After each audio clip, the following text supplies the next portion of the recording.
This was a big step up from some of the past few episodes that we've gotten. I loved the focus on the cloning, and it really made this feel like much more than a weekly mission. Instead, we can feel the repercussions that the information we learn here will have on the rest of the story. The episode does a really good job at catching my attention immediately, with the disabled ship crashing onto the planet while a lone survivor attempts to hide from a hidden monster. This opening scene actually made me think, initially, that the episode would be following that one clone, and maybe it was someone we already knew, but I was actually glad the Bad Batch had a major role here, because they were important to the episode. Mount Tantus is a major setting in this episode, and after only getting to see it briefly at the end of the last season, I enjoyed getting to flesh it out a little more, even though we didn't learn all that much about what they already have there. Dr. Hemlock arrives on the base, and because they avoided showing his face to begin with, I expected that it was someone we already knew, but so far the name hasn't rung any bells. He does his best to convince Nala Se to work with the Empire, but after the destruction of Topoka City, she isn't very eager. The Bad Batch then introduce themselves to the episode, during which they are on a call with Sid, discussing her leaving them behind on the planet. Even though they agree to take the mission for 50% commission, it does seem like their time working for her is coming to an end, which I honestly can't wait for.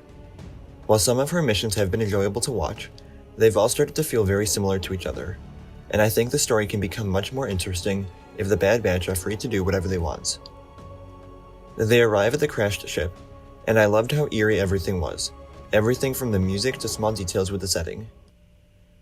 The episode drags a bit once they get inside, but the tension does start to build as everyone discovers the claw marks on the wall. And then we discover what made those marks, a Zillo Beast. We had seen the creature in the trailer, so we already knew it was going to show up at some point, but I'm still glad that this is tying into the storyline from the Clone Wars, where Palpatine wanted to clone the beast for its armor. It was a storyline that was never touched on again, and this show being a spiritual sequel to the Clone Wars makes it the perfect place for it. I liked seeing the creature young initially, one because it makes more sense story-wise, but also it lets us see growth throughout the episode.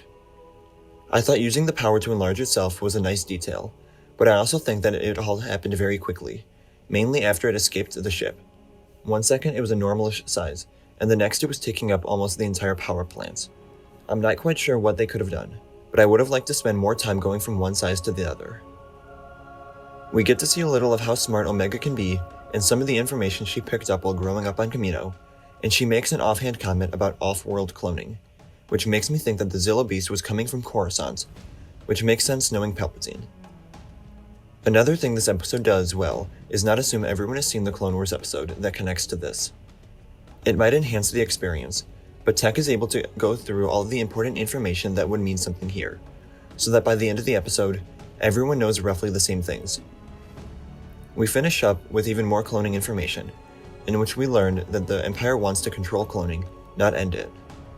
This was a pretty basic theory, but it does have a big impact on the story.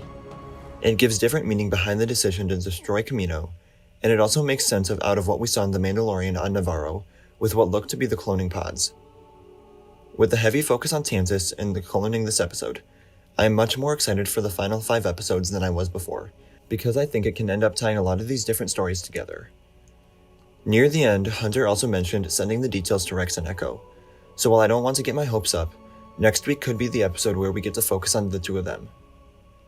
It's also been a while since we've seen Crosshair at all in any of these episodes, so that could also tie into next week.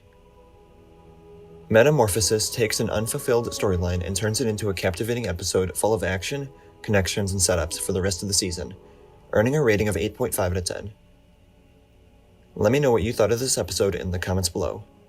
Remember to like the video, and subscribe for more reviews like this, and remember to follow me on Instagram, Twitter, and TikTok. Thank you all for watching, and remember, the Force will be with you, always.